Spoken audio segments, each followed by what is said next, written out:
एक तरफा छोड़ने की तैयारी से आत्मीयता नहीं बनती, दोस्ती नहीं बनती। और इसलिए सबको कुछ देना पड़ेगा, सबको कुछ छोड़ना पड़ेगा, देश के लिए त्याग करना पड़ेगा। उसके लिए आदत चाहिए।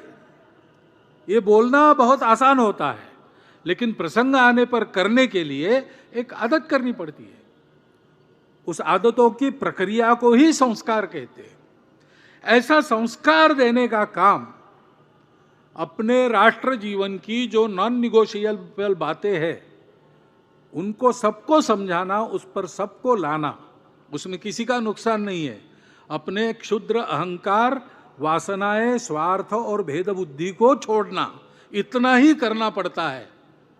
उस पर सबको लाकर इस राष्ट्र के लिए, जीने मरने के लिए आवश्यक आदतें लगाने का काम संघ का काम है, क्योंकि राष्ट्र के उत्थान का दूसरा उपाय नहीं होता।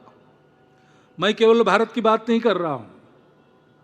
पिछले 100 वर्षों में जिन राष्ट्रों का उत्थान हुआ और पतन भी हुआ, उनके उत्थान पतन के सत्यता को देखिए, उसका अध्ययन कीजिए, उपलब्ध है, ग्रंथ लिखे गए हैं।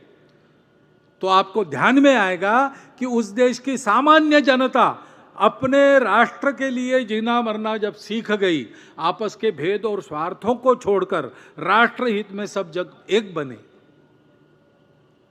तब उस राष्ट्र का उत्थान हुआ। और इसमें जब कमी आ गई तो उनका पतन होने में देरी नहीं लगी।